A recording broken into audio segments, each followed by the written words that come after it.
Hey there guys, welcome to another episode of Ridgway History here for our continuing, YouTube series. What we're going to be looking at today, just because I cannot be there physically, is I'm going to be taking you through your first lesson on World War II. Okay, so basically this video is kind of a combination of a tutorial, but then it's also going to give you pretty much all the details you'll need for the mini lesson, and then kind of explaining some of the activities that we'll do later. So with that being said, let's get going.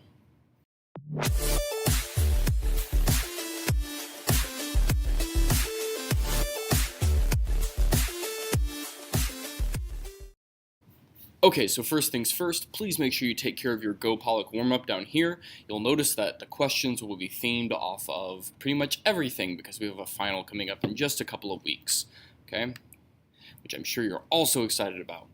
So please note, you have two things you have to turn in today. Okay, one are your notes that you're going to take from class, and then second is going to be the 3 theaters worksheet. It is going to look something like this. Okay, it's on a legal size piece of paper. You can either do this on DocHub online and turn it in online as well. You'll just kind of like double submit in Canvas, or you can turn it in physically. Okay, up to you. Just make sure that you turn it in by the end of the block. All right. What are we going to be doing here? Summarizing the causes of World War II and identifying and summarizing key events during the war, and then analyzing long and short-term impacts. Okay, so you can kind of see here we have a mini lesson. We're going to look at some different theaters: North America, Europe, Asia, and then we'll kind of end by talking about race and gender in World War II. Okay, so World War II. We are basically over these next 2 days going to be taking a really comprehensive look at this. As much as can be done in 2 days, but we are going to be going all the way back to 1933, okay? So, how do countries involve themselves in overseas conflicts, and then how are the motivations to start a war more complex than what appears, okay? Some people, again, when we're going to be talking about World War II here and timing and all the causes, it really depends on the historian that you ask as to when World War II starts. For us, I'm going to kind of like put us in the early 1930s, 1931, 1933. Some historians will say it's 1939, 41 when the U.S. gets in. It kind of depends. Okay,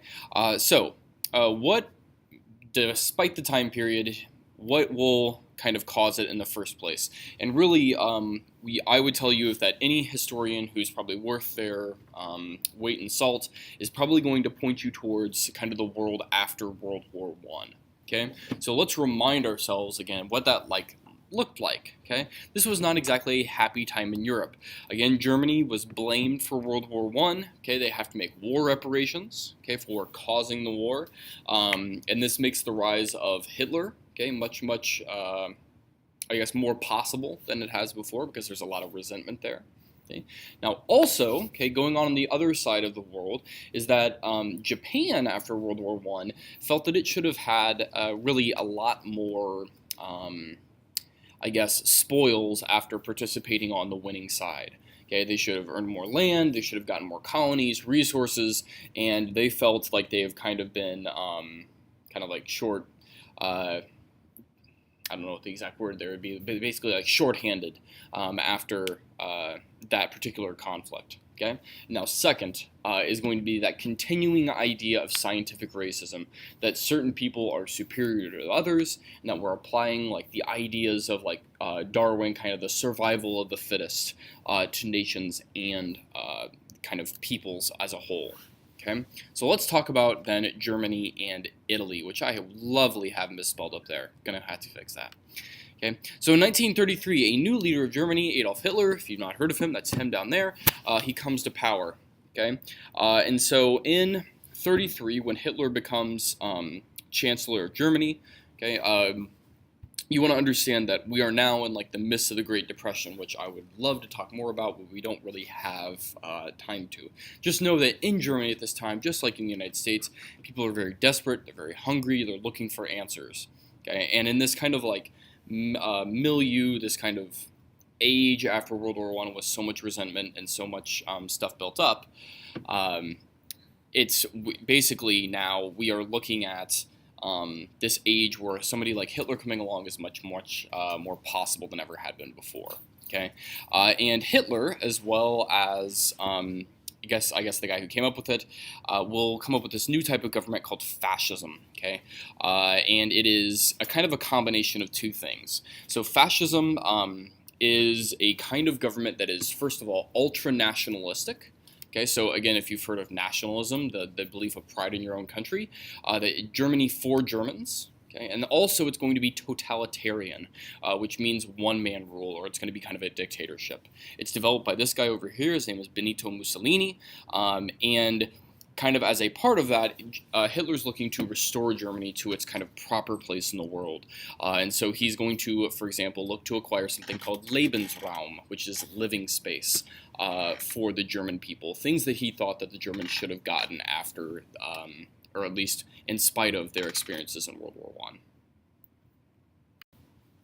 So I'd like you to think back then and kind of like just, discuss this and write it down in your notes. Whose actual fault was World War I, or whose or what fault was World War I? And if that's the case, do the German people and do people like Hitler deserve to be angry? What do you think? Write it down. Okay, once you're done, we can move on. So from that point on, okay, this is where things in Europe start to get a lot more complicated. So with Hitler and the start of World War II, really where we start to see things then begin to develop in Europe is Hitler starting to take little sections around Germany kind of step by step. If you look down here at this map, basically any of the non-red areas of it are areas that are taken by Hitler with no war being declared, which kind of sounds strange, right? Like it says here, yet Europeans agree to it and no war is declared. Well, why? Well, France and Britain, who are still like the main powers in Europe at this time, they do not want to fight another world war, and they truthfully do believe that if they give in to some of Hitler's demands, so for example like the Rhineland or Czechoslovakia or Austria, that if they give in to him, this was a policy called appeasement, that eventually he'll just be satisfied enough and will stop. However, if you've read the book, when you give a mouse a cookie, he wants a glass of milk to go with it. And that's exactly what happens, because in 1939, Hitler basically has, 6 years later, after all these land acquisitions, Hitler has basically decided that he's going to then take one more step and annex the country of Poland, okay, with the help of the Soviet Union. And so at that point, Britain and France are like, crap, here we go, it's World War II. Now notice, I did not say the United States there, okay? Only Britain and France at this time declare war, okay? Because the United States is kind of off doing its own thing for a little time, okay? And this is now where we finally can bring the U.S. into the conflict in 1941. Okay, so Japan, again, as we said, they were very, very frustrated because they had little reward after World War I for helping the Triple Entente, and they wanted to be an empire. And so in 1933, as it says right there, they've started to, by this point, expand their empire into China. You can see that yellow section on the map there called Manchuria, Korea, other places like that. Okay, and so the United States and other powers, actually, to give credit to them, had actually really kind of like looked at Japan and said like, okay, like you guys need to stop. And so they start to put in place basically embargoes on trading products and things like oil, okay, which Japan desperately needed to make an empire. Again, we're now like at the point of world history where oil is a really, really important thing. It powers basically not only your economy, but then basically like your entire army, battleships, airplanes, those kind of things, okay? So Japan looking at the United States and saying like, we know that eventually if we're going to have an empire, the United States is going to be the thing that is going to get in our way. They decide that they need to eliminate the U.S. as any kind of potential source of opposition. And so they decide on December 7th, 1941, to attack the U.S. naval base at Pearl Harbor, Hawaii. Okay. Now, their actual intention here is to not keep the U.S. out of the conflict, I guess, in the short term. They really thought that by attacking Pearl Harbor, like they would so scare the United States that it would never want to participate in a war against Japan. Unfortunately, though, Japan got the opposite reaction, which is a very, very angry United States who is determined to basically take down not only Japan, but then when Hitler decides to declare war on the United States, to also take down Germany as well. Okay, so that's going to be the end of our mini lesson here, and we are going to then move on to talking about some of the different theaters now that this war is going to kind of go into. Okay, so we're summarizing some of them. Okay, we're identifying and identifying some of the key events that happen in these theaters. So something real fast that you want to know. Okay, in order to access these different files, basically online here. Okay, the site is down here at these map buttons, okay, to go to those different theaters. However, if you want to access them, there's something that you have to do with some Adobe permissions. I'm going to show you how to do that right now. Okay, so if it says right here, it says first click on how to access. I'm going to click down here on this GIF, and this GIF shows you how to exactly enable Adobe Flash on this website. Okay, so you can see here that up at this bar, okay, there's a little lock button. Okay, it says secure next to it. Okay, you're going to click that, and then once you do so, okay, you're going to see it says Flash, and it says like you may want to change whatever it says to always allow on this site. Once you refresh the site, then it should work. Okay, if it doesn't, please contact me, let me know, and I will walk you through it step by step. But this GIF pretty much walks you through whatever you should, whatever kind of trouble you should encounter. Okay, the worksheet, if you want to do it online, is right here. Okay, but here's what you're doing. You're going to pick 2 of the 3 theaters to do. Okay, only 2. You do not do all 3 because it's probably too much work. Okay, so you're going to do 2 of them. You're just going to be summarizing what each thing is. So, for example, if I click on our links down here, and I go to our site, okay, you'll notice I may have to do the exact same thing with settings, and I'll show you this on mine if it's not working. Okay, so again, secure, Flash, and it's going to say always allow on this site. Okay, I'm going to refresh the page just like it told me to. And then once I do that, it's going to come up with basically all my 3 theaters here that I need to use. Or 2 of the 3 theaters that I need to use. Again, summarize them. Don't do all 3. I will tell you, however, that you will need to know all 3 for the final. Okay, so just like, be aware here that the 2 that you do isn't going to necessarily be all of the knowledge that you have to be able to display, or skills you need to be able to display once that test comes around here in just a couple of weeks. Okay, so this will load. It may take a little while. It's kind of a big site. There we go. Okay, and once it's loaded, then we can see our different theaters here: North America, Europe, Africa, Asia.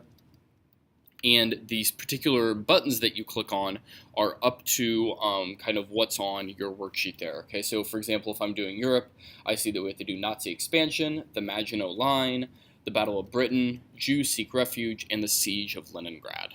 Okay, and please do them in that order. All right. So once you've done that, then okay, we're going to look at some very, very kind of brief short-term effects of World War II here, and that's on race and gender. So World War II is kind of like this transformative moment for some other big things happening in society. Okay, this kind of more focuses on the U.S. than anywhere else, but similar things did happen in the world, kind of in other respects. Okay, and you'll kind of see that here once you get into these resources. So there are 2 short response questions that are attached to the back of your notes. Okay, you need to try to answer those.